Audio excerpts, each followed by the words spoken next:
Olha, vai ter festa em Olinda, livros contando histórias, pra guardar na memória. A Fliporto que vem aportar em Olinda. Obrigado, Antônio. Obrigado à organização da Fliporto pelo convite. Trago uma saudação muito especial da Câmara Brasileira do Livro e também da imprensa oficial do Estado, que resolveram criar uma apresentação sobre esse tema tão interessante que é o livro digital, com o objetivo de trazer esse tema à discussão.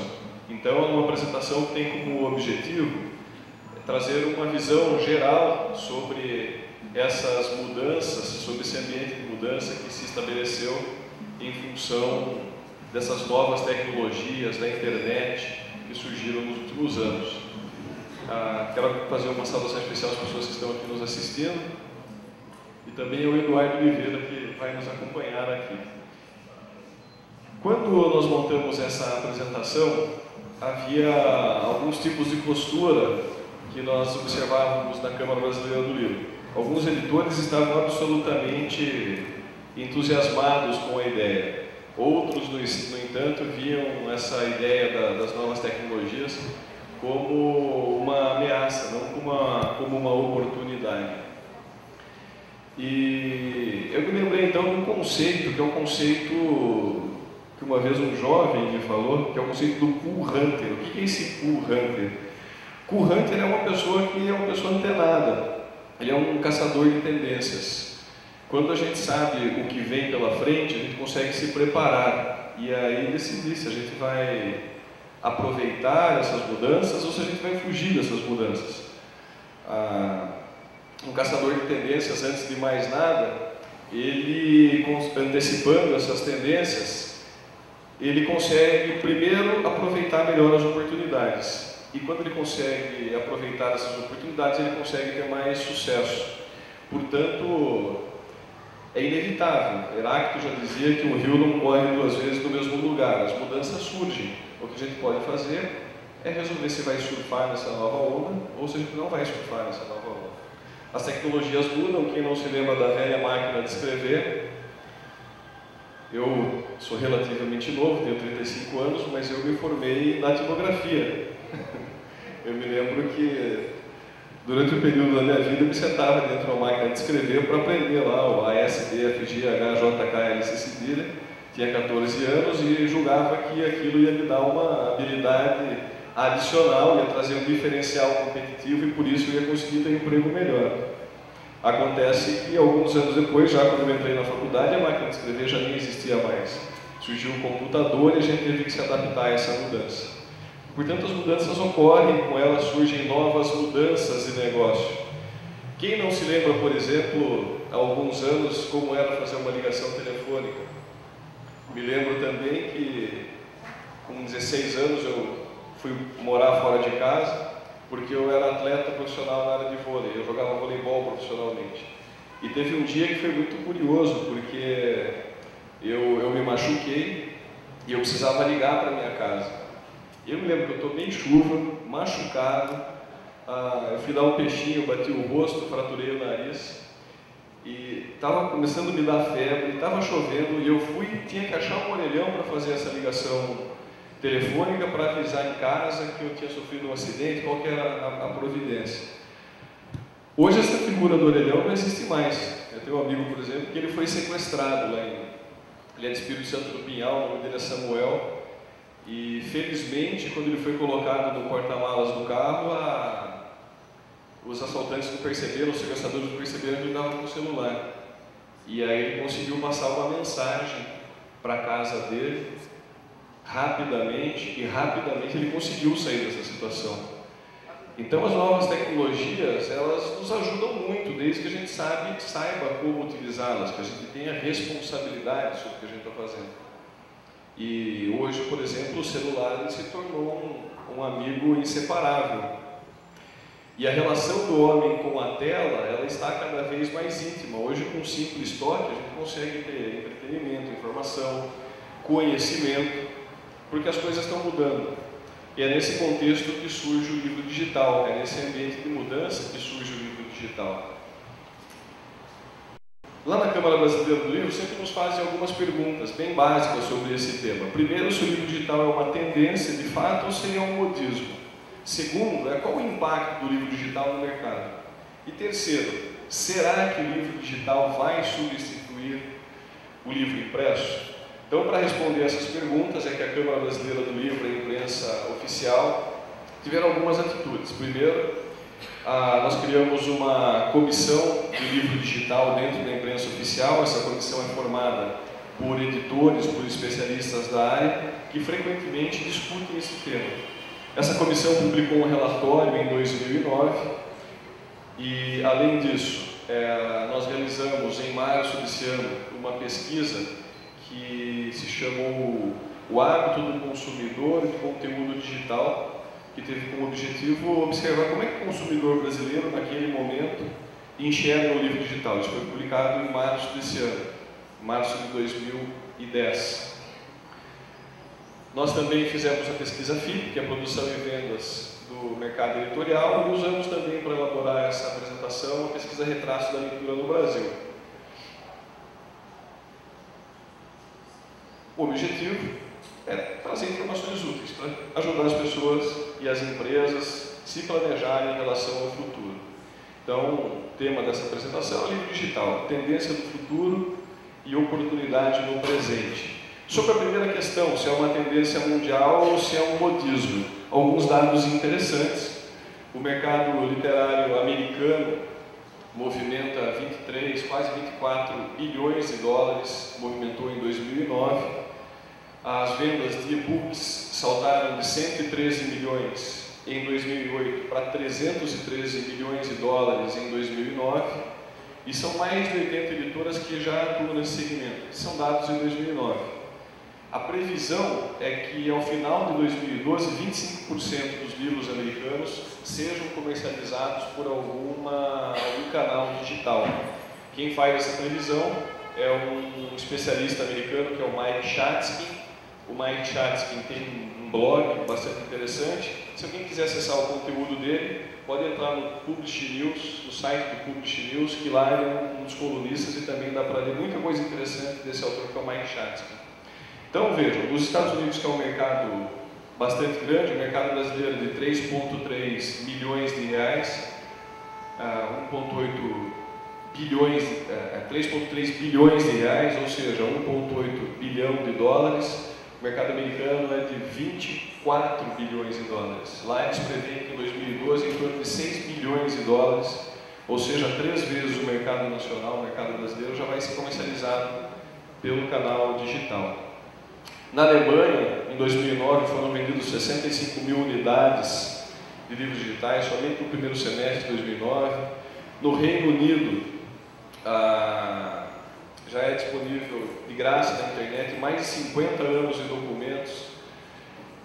Na China, são digitalizados mais de 100 mil páginas por dia. São cerca de 5 milhões de chineses que já começam a ler livros em aparelhos eletrônicos. Portanto, o livro digital no mundo todo ele tem ganhado espaço. No Brasil, o panorama são de 95 milhões de brasileiros que são considerados leitores. Ou seja, segundo a pesquisa Retratos de Leitura no Brasil, são considerados leitores aquelas pessoas que leram um livro nos últimos 3 meses. Então, são 95 milhões de pessoas. A média de leitura do brasileiro é de 4,7 livros por habitante ano, se considerarmos crianças de 7 a 14 anos. Se nós tirarmos essas crianças de 7 a 14 anos da amostra da pesquisa, esse número desce para 3,7 livros por habitante ano. A pesquisa sobre o comportamento do leitor mostrou que os brasileiros eles conhecem o termo livro digital e que 4,6 milhões de brasileiros leem algum suporte digital. Essa pesquisa foi apresentada no primeiro Congresso Internacional do Livro Digital, que foi realizado pela Câmara Brasileira do Livro, Imprensa Oficial do Estado de São Paulo, e pela Feira do Livro de Frankfurt, que foi realizada em São Paulo em março desse ano. Em março, os aparelhos ainda não eram tão disponíveis. O iPad, por exemplo, não tinha sido lançado. Portanto, esses 4,6 milhões que leem suportes digitais, eles leem basicamente no computador. Mas veja, já há uma tendência das pessoas lerem os suportes digitais. Ainda sobre o Brasil, poucos leitores procuram livros na internet. E muitos ainda naquela época, em março, quando procuravam, a pesquisa mostrou que eles procuravam para imprimir. Então eles baixavam o PDF, imprimiam e enviam no papel. O que são informações bastante curiosas ainda que a pesquisa mostrou. E mostrou também que o livro impresso ele ainda é preferido pelos brasileiros. Portanto, a conclusão que a pesquisa chegou, em poucas palavras, é que a rejeição do leitor brasileiro aos aparelhinhos digitais, aos e-readers, foi pequena. Muitos leriam obras de ficção nesses aparelhos, porque consideram que é uma forma barata e fácil de armazenar livros. Portanto, o livro digital, ele sem dúvida, ele é uma tendência do mercado nos próximos anos. Não há dúvida a respeito disso. Todas as grandes feiras internacionais, todos os grandes mercados internacionais do mercado brasileiro têm apontado nessa direção. Segundo ponto, qual é o impacto dos livros digitais no mercado brasileiro? A Comissão do Livro Digital, ela dividiu 3 vertentes de pesquisa. Então, depois de um ano de discussões na Câmara Brasileira do Livro, ela analisou essa questão sobre 3 aspectos. Fez um mapeamento do mercado, definiu alguns modelos de negócio e tratou das questões de aspectos legais. Esse relatório completo está disponível no site da Câmara Brasileira do Livro, que é www.cbl.org.br. Evidentemente que aqui na apresentação eu vou, de uma maneira resumida, falar dos principais aspectos desse relatório sobre o livro digital.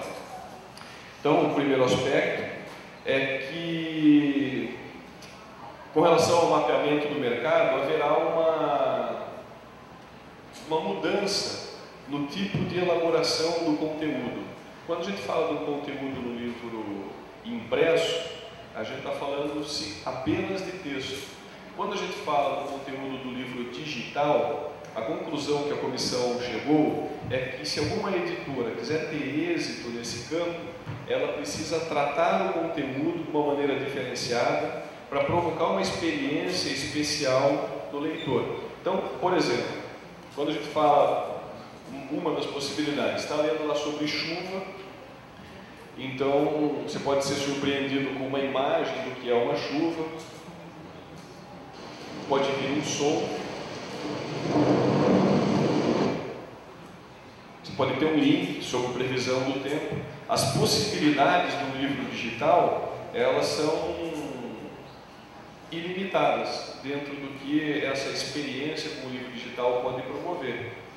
O limite dessa experiência é a imaginação de quem está elaborando esses conteúdos. Portanto, muita coisa interessante virá daqui para frente em relação ao livro digital.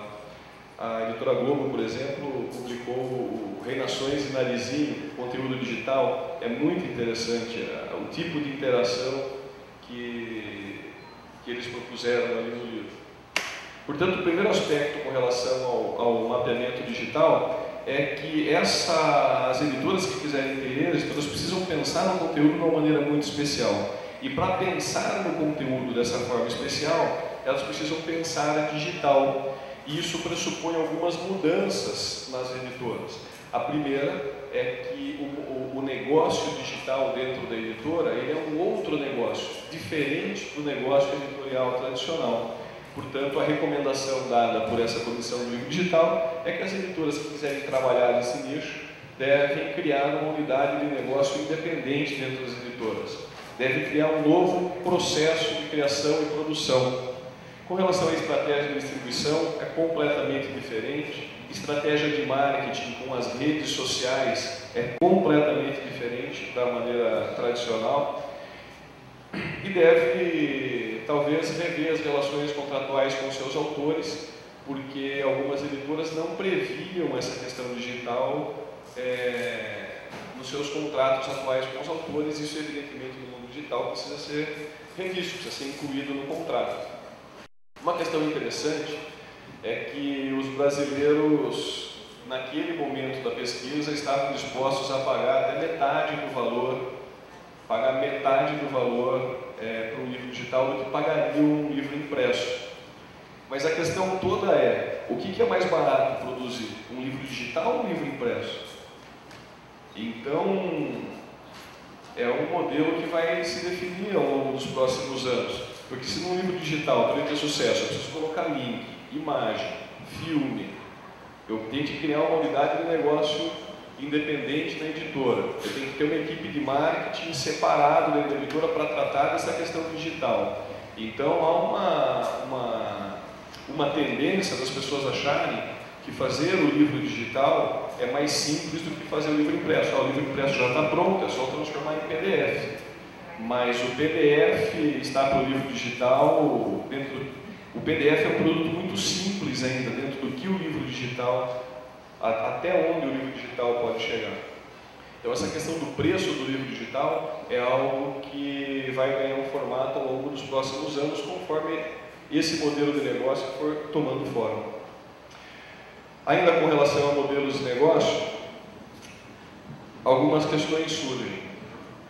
Os estudantes vão preferir ler no livro impresso ou no livro digital? Por exemplo, se eu preciso fazer alguma pesquisa, estudo direito,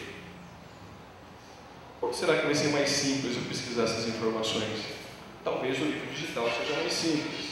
Com relação às crianças, elas gostarão mais de ler em e-readers, nesses aparelhinhos, ou folhear páginas de um livro? Há pessoas que apostam que as crianças vão preferir ler em livro digital, porque já são nativos digitais, né?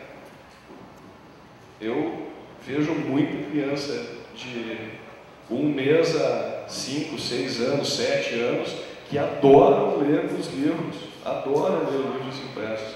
Então, a gente precisa ter um pouco de cuidado com essas apostas tão certas sobre o futuro. Eu já diria Keynes que o futuro é incerto e não sabido, né? A única certeza de longo prazo é que a gente vai estar morto. Os livros digitais provavelmente terão diferentes níveis de aceitação no público, né, no mercado como um todo. Essa comissão ela identificou alguns altos potenciais de mudança. Então, provavelmente em livros infantis e nos livros didáticos, esse impacto de mudança vai ser maior do que, por exemplo, em relação a livros de ficção.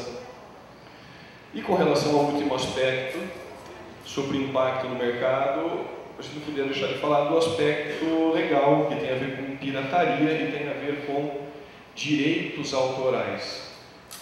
Alguns pressupostos básicos é o direito autoral que acaba garantindo a qualidade daquele conteúdo. Eu me lembro que numa ocasião, eu estava num encontro de final de ano de uma empresa e nós organizamos um sarau com o objetivo de trazer um pouco de arte, um pouco do aspecto lúdico para aquele encontro empresarial. E uma das pessoas se levantou e apresentou um texto muito bonito que se chama Felicidade Realista. E ao terminar esse texto, essa pessoa disse, e esse texto que é de Mário Quintana. E aí o Mário Quintana, eu pensei, esse texto é da Marta Medeiros, não é do Mário Quintana.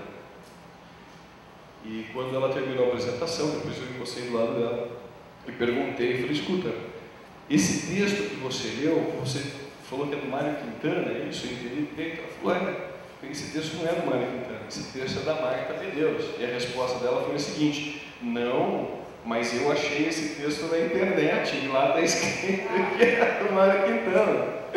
E eu disse, olha, então eu vou te mostrar o livro que tem o ISBN, que tem o registro, eu vou te dar o livro do presidente da Marta Medeiros. E ela riu, agradeceu e evidentemente fez a correção de que o texto era de fato da Marta Medeiros. Então são os riscos. Com a internet aumenta o risco de pirataria, aumenta o risco dessa perda do direito autoral e é um aspecto absolutamente importante esse do direito autoral para manter a qualidade da indústria, para manter a qualidade dos textos, para manter a autoria efetiva daquilo que a gente está lendo. Então, o direito autoral é que nos garante de que, se nós estamos lendo aquele livro com a referência do autor, é que aquele texto de fato é daquele autor. Então, é algo muito importante, não só para a indústria, mas para todos nós, para todas as pessoas, para garantir a qualidade do conteúdo e da informação que a gente está lendo. E uma última questão, que é o livro impresso, o livro digital vai substituir o livro impresso? Essa pergunta é muito simples, e a resposta também é muito simples. Então, nós elaboramos aqui uma apresentação para mostrar que, de fato, o livro digital ele oferece 1000 possibilidades. Tem aqui uma apresentação que está no YouTube, que é do iPad. Eu vou convidar vocês para assistirem. Se puder aumentar um pouquinho.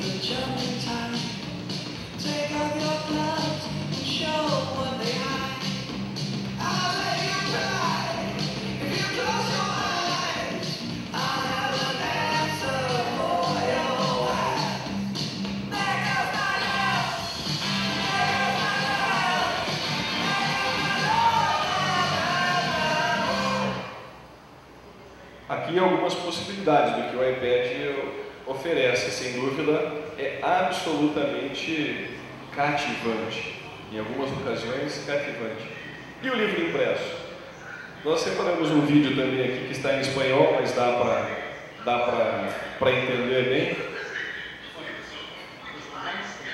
Dispositivo de conocimiento bioóptico organizado, de nombre comercial BOOK. BOOK es una revolucionaria ruptura tecnológica, sin cables, sin circuitos eléctricos, sin batería, sin necesidad de conexión. Compacto y portátil, BOOK puede ser utilizado en cualquier lugar. Al carecer de batería eléctrica, no necesita recargarse, pudiendo ser utilizado tanto tiempo como sea necesario, aunque no se tenga disponible una toma de corriente. BOOK nunca se cuelga. BOOK nunca necesita ser reiniciado. Simplemente tienes que abrirlo y comenzar a disfrutar de sus enormes ventajas. Así es como funciona. BOOK está construido con hojas de papel numeradas secuencialmente, cada una de las cuales es capaz de almacenar miles de bits de información. Cada página es escaneada ópticamente, registrando la información directamente en tu cerebro. Una simple sacudida de dedo nos lleva a la siguiente página. Las hojas se mantienen unidas mediante un dispositivo de cosido llamado carpeta, que las mantiene en su orden correcto. Gracias a la tecnología de papel opaco, los fabricantes pueden usar ambas caras, duplicando la información y reduciendo costes. La mayoría de los books incluyen una función de índice que señala la localización exacta de cualquier información seleccionada para su inmediata recuperación. El accesorio opcional marcapáginas permite abrir el book en el punto exacto en el que fue dejado la sesión previa, incluso si el book se ha cerrado. Los marcapáginas se ajustan a estándares internacionales, de manera que el mismo marcapáginas puede ser usado en books de diferentes fabricantes. A la inversa, diversos marcapáginas pueden ser usados en el mismo book si el usuario desea almacenar diversas búsquedas a la vez. También es posible hacer notas personales junto a las entradas de texto de book mediante una sencilla herramienta de programación: el lapicero. El dispositivo manos libres, también conocido como atril, permite la correcta colocación del book para su cómoda lectura sin necesidad de usar las manos. Si necesitas pasar la página, una simple sacudida de dedo es suficiente. Book es un producto respetuoso con el medio ambiente, ya que está compuesto únicamente por materiales 100% reciclables. Portátil, duradero y asequible, Book está siendo recibido como el precursor de una nueva ola de entretenimiento. Bienvenido a la era que transformará tu manera de entender el mundo. Bienvenido a la experiencia Book. Então, esse produto revolucionário que é o livro, também pode ser considerado revolucionário, depende da maneira como ele é apresentado. O Humberto Eco diz que algumas ferramentas já foram inventadas pelo homem e são definitivas. Por exemplo, um martelo, um garfo, uma colher. Um livro também é uma maneira definitiva. Tecnologicamente, o livro de papel ele é fabuloso, por tudo que foi apresentado, por exemplo, dessa maneira bem humorada. Não precisa carregar, não precisa de energia elétrica, ele consegue ler no sol, se cair no chão não quebra. Então, evidentemente que o livro impresso tem umas características que vão continuar cativando as pessoas enquanto produto. E o livro digital também. Portanto, a resposta para a pergunta se o livro digital vai substituir o livro impresso, a resposta é não. Haverá pessoas que vão preferir ler em livros digitais, outras preferirão ler em livros impressos, mas o fato é que esses dois formatos de fixação da informação, o digital e o impresso, eles ainda vão conviver por muito tempo. Para as editoras, os livros digitais representam uma forma diferente de oferecer conteúdo, eles poderão agregar mais valor a esse produto. Para as livrarias, terão uma nova possibilidade de oferecer novos produtos, vão ter que se reinventar. E principalmente para os leitores significam novos recursos, recursos diferenciados de leitura. Para a consolidação do mercado do livro digital, a gente ainda tem algumas barreiras. Aqui no Brasil, nós temos em torno de 400 mil títulos disponíveis hoje digitalmente. A gente pode entrar na Saraiva ou na Cultura e baixar esses livros. Porém, apenas 4 mil deles estão em português. Portanto, ainda há muito pouco conteúdo digital em português disponível para nós consumidores. A outra questão, que é a barreira à entrada dos livros digitais, é que ainda há pouca base instalada de aparelhos. Então, há muito pouco, os aparelhos ainda são muito caros, os leitores. Aí você vai falar, mas e o celular? Muita gente tem celular, são quase 190 milhões de celulares. Sim, só que usuários de 3G, por exemplo, que possibilita baixar o livro pelo celular, são apenas 3 milhões de pessoas, ou 6 milhões de pessoas que usam o celular, que tem essa tecnologia 3G disponível. Portanto, ainda há uma pouca base instalada para que a gente tenha um grande crescimento desse mercado. Fala um pouquinho da CBL. A CBL é uma instituição que reúne as principais empresas que compõem a cadeia produtiva do livro, trabalha há mais de 50 anos para cumprir uma missão que é ampliar a base de leitores no Brasil e atender os interesses de seus associados, que são editores, distribuidores, livreiros, creditistas. E a CBL atua em 3 eixos estratégicos, atua politicamente, atua desenvolvendo negócios e atua também oferecendo serviços para os seus associados. Alguns projetos bem conhecidos da Câmara Brasileira do Livro, a Bienal Internacional do Livro de São Paulo, o Prêmio Jabuti, que há 52 anos premia e destaca autores, editores, profissionais do livro. Realiza uma pesquisa que se chama Produção e Vendas do Mercado Editorial Brasileiro. Anualmente nós fazemos uma radiografia desse mercado. Tem um programa que se chama Minha Biblioteca, que é feito em parceria com a Prefeitura de São Paulo e que distribui gratuitamente para 1 milhão de alunos uma biblioteca. Então, a ideia é que ao longo dos 9 anos de estudo desses alunos da Rede Pública Municipal de São Paulo, todos eles têm uma biblioteca de 16 livros em suas casas. Então, o objetivo da Câmara Brasileira do Livro e da Prefeitura é que o aluno, através dessa biblioteca, através dessa doação, envolva também a família nesse mundo da leitura.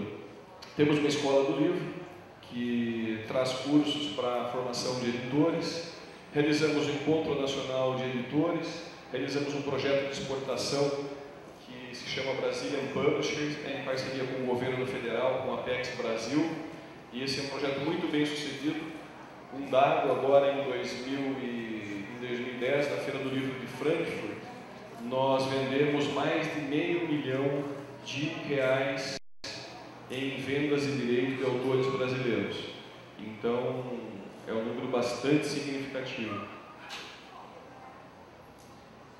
Falar um pouco da imprensa oficial, que é a nossa parceira e tem atuado junto com a Câmara Brasileira do Livro de uma maneira muito intensa nessa questão do livro digital. Realizamos o primeiro congresso do livro digital em março, o fórum do livro digital na Bienal, e a imprensa foi a responsável por essa pesquisa sobre o comportamento do leitor na era digital.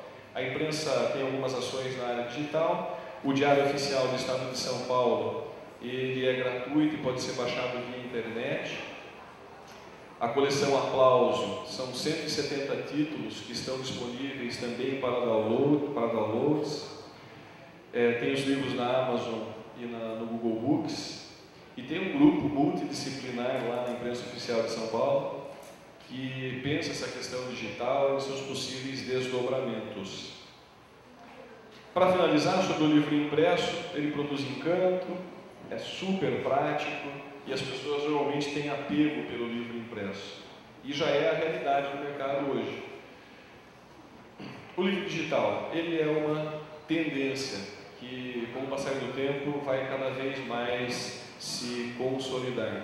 Para os leitores é uma forma ágil, criativa e interativa de acessar conteúdo. Para as empresas é uma oportunidade de multiplicar seus negócios. E para nós, leitores, em especial, é mais uma maneira que a gente tem para acessar informações, para transformar essas informações em conhecimento e para que a gente use esse conhecimento com responsabilidade e exerça a nossa cidadania com consciência plena daquilo que a gente está fazendo. Muito obrigado. Essa era a ideia, uma visão geral sobre o livro digital, o objetivo dessa apresentação.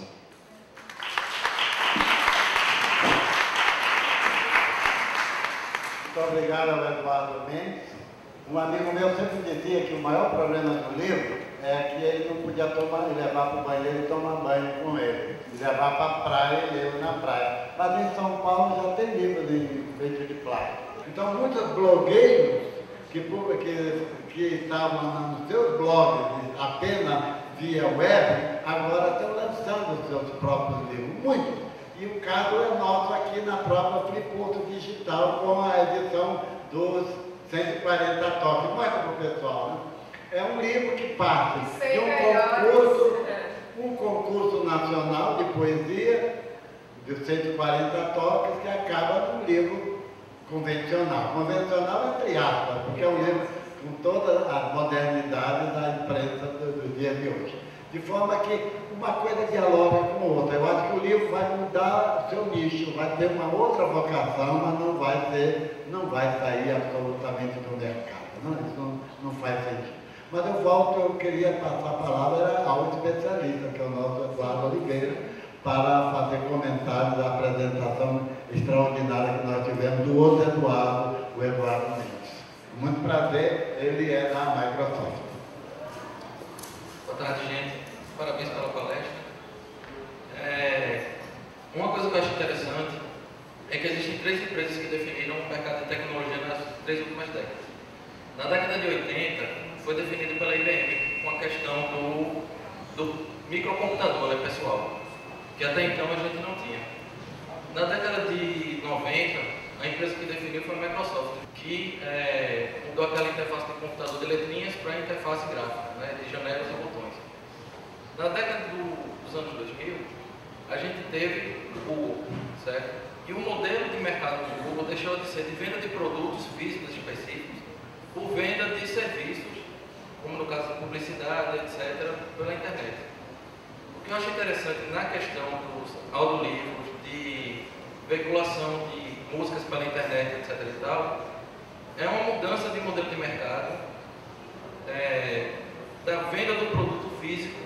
Por exemplo, eu vou comprar um livro, eu estou comprando aquele livro físico, vou comprar uma música, eu estou comprando um CD, um DVD, etc.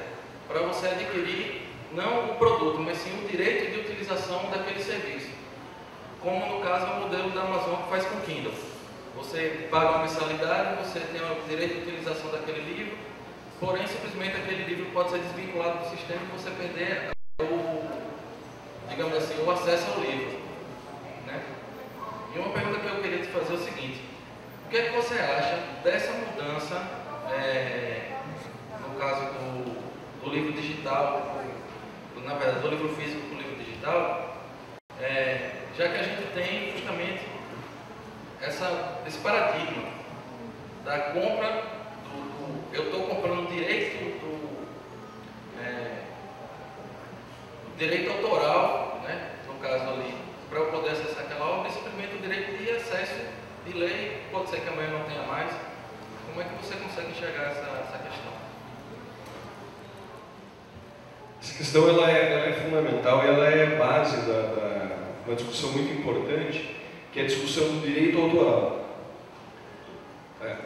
Como é que funciona o direito autoral? O autor ele publica uma obra, essa obra é transmitida para a editora publica o livro, distribui o livro para a livraria, então nós, consumidores, compramos esse livro. Quando a gente compra esse livro, esse sistema de remuneração ele retorna. Então uma parte dessa remuneração fica com a livraria, a outra parte dessa remuneração fica com a editora e a outra parte vai para o autor na forma de direito autoral. Portanto, quando há remuneração pelo direito autoral, a gente acaba criando um ciclo virtuoso, um ciclo de crescimento. O autor, ou qualquer um de nós aqui que queira se aventurar em criar uma obra, gerar conhecimento, a gente sabe que, primeiro, quando há garantia do direito autoral, nós vamos ser reconhecidos por aquilo que produzimos. E dois, nós vamos ser remunerados por aquilo que produzimos.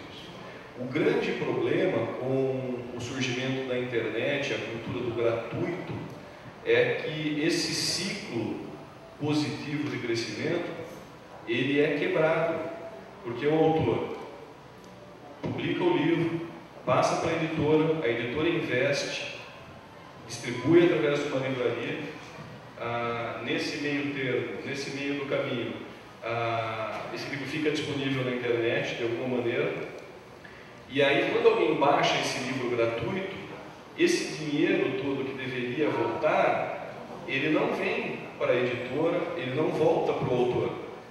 Quem está recebendo esse dinheiro são, na realidade, as empresas de telefonia. São as empresas que disponibilizam a transmissão de dados. Então, veja, eu pago para ter acesso à internet e esse dinheiro que deveria, quando eu baixo o conteúdo, deveria remunerar a editora e o autor, ele não volta, ele esbarra no muro. Portanto, esse ciclo que deveria ser virtuoso, ele acaba virando um ciclo. Ele nem se transforma num ciclo, porque ele é interrompido. Então, nesse sentido, a gente precisa descobrir uma maneira, e essa é a discussão, por isso é uma questão chave que o Eduardo colocou, uma maneira de, na internet, garantir que o autor seja remunerado pela sua obra. Porque, no curto prazo, parece uma ideia muito boa. Eu tenho informação, eu tenho conteúdo gratuito na internet. Mas a longo prazo significa um desestímulo para que todos nós produzamos conhecimento, que a gente escreva livros. Então, a longo prazo, se nós não descobrirmos uma maneira de remunerarmos os donos das obras, os autores das obras, pela via eletrônica, a gente está desestimulando a produção de conhecimento, o que é muito perigoso, muito perigoso. Portanto, eu quero crer que nos próximos anos, e quero crer que isso aconteça rápido, a gente vai descobrir uma maneira de, além de pagar pelo uso do serviço, que a gente também garanta que o autor seja remunerado. Só uma intervenção, gente. Eu estou sendo convocada para o lançamento, falando comigo, né, do Pernambuquinha Antologias, que vai começar agora, de Antônio Campos e 3 companheiros, né, que está acontecendo ali na Feira do Livro. Mas eu queria só dizer uma palavrinha, eu sou uma das autoras também, né, terceira tiragem, segunda edição, de um livro de 840 páginas, né? Pernambuco, Terra da Poesia, um painel da poesia pernambucana do século XVI, desde Bento Teixeira até os nossos dias. É mais um painel que é uma antologia. Mas eu queria dizer somente que eu tenho aqui um bocado de livro, tudo interessante, de diferentes. Então a gente tem aqui um elemento. As obras estão referidas no livro que você está lendo. Antigamente era um problema, que você ia e não voltava. E era um horror para o autor do blog ou da página de você perder o leitor na hora de fazer essa intermediação de uma página para outra. Hoje não é mais problema. Você abre uma janela, visita e volta e continua a sua leitura. A outra questão é a intermediação que você colocou. Esse livro não é apenas mais textual. Ele se vale da convergência tecnológica e ele faz uma assemblagem de imagens, texto e animações, né? É o que os concretistas nos anos 50 chamavam de verbe voco visual. E acho que nós estamos entrando numa nova fase que eu rotulei, dei um nome para isso, que eu chamo de anima verbe voco visual. Porque você já está trazendo para dentro, efetivamente, animações, né? Permite uma série de recursos tecnológicos que não estavam previstos naquela imaginário dos concretistas, né? Você poder trazer 3D, fazer uma série de recursos tecnológicos que não havia antes. Então, eu vou devolver para você o último comentário para a gente passar para o público. Sobre essa questão de que os editores vão fazer livros de que efetivamente vão estar mergulhados na web e dele se pode ir a outras fontes, ou é uma estratégia das editoras constranger ou limitar os usuários dos livros digitais aos próprios livros digitais? Isso é uma questão que você traz, que não é uma... Lógico que tem os problemas de direitos autorais e uma série de outros problemas. Que não é justo que eu tenha acesso ao livro digital e o autor e as editoras não tenham o seu retorno. Eu gostaria de saber que providências poderiam ser tomadas com relação a nós deficientes visuais. Entendeu? Porque seria difícil ou impossível a gente ler um livro normal. Com relação, que seria uma opção, a ter em braille, no meu caso, 9 anos sem visão, dificilmente eu vou poder ler um livro completo em braille em curto espaço. Entendeu? E, justamente, eu queria saber qual seria a visão de vocês com relação a esse segmento de deficiência e também as pessoas já de idade também, que não têm mais condições também de ler e gostaria de ter acesso ao livro. O livro digital, o formato digital, ele é EPUB, ou seja, o EPUB é uma linguagem para transformar o conteúdo digital do Word, por exemplo, em todas essas coisas que o livro digital permite. É o EPUB que possibilita que a letra aumente, que possibilita, por exemplo, que automaticamente se criem aplicativos onde haja uma leitura em voz alta, ou seja, automaticamente o livro digital pode virar um audiobook. Então, existe um formato que é o DAISY, que é um formato mundial que permite a transformação de textos escritos em textos falados. E o EPUB e o DAISY são formatos muito parecidos. Portanto, o que ocorrerá em breve é que o DAISY e o EPUB vão ser uma coisa só, provavelmente, alguns especialistas dizem, e que para nós, leitores, como um todo, não só pessoas que têm deficiência visual, a gente vai ganhar algo fabuloso, porque eu compro um livro impresso, eu posso ter um audiobook no meu carro, por exemplo. E não são dois produtos, é um produto só. Então, o formato digital do livro, à medida que ele se desenvolve, ele sem dúvida vai ser mais acessível para todos nós. Eu estou na Biblioteca Nacional, nós trabalhamos com um projeto também de tradução muito mais avançada do que essa que está hoje em dia na web, né? É o Unicode, que é lá na Biblioteca de Alexandria, que faz tradução por web semântica. Então nós vamos ter uma geração nova de tradutores automáticos, que é esse problema que você colocou de ter... Bom, não há... Sim, pois não. Eu só queria saber se existe alguma editora que consiga trabalhar nos dois formatos, físico e digital, se já existe. Como que é o seu nome? Adelaide? Sim, existem as editoras tradicionais. O que está acontecendo de uma maneira geral no mercado é que as editoras tradicionais que produzem livro impresso, elas estão se criando essas áreas de conhecimento dentro de si mesmas e estão entrando nesse mundo digital. Então, sim, existe hoje, por exemplo, a imprensa oficial já tem boas experiências no mundo digital, a editora Globo já tem boas experiências, a Pearson. Hoje nós encontramos livros digitais, por exemplo, em pelo menos 2 redes de livrarias bem conhecidas, que são a Saraiva e a Livraria Cultura. Já é possível comprar livros digitais de editoras brasileiras. Muitas editoras fazem isso.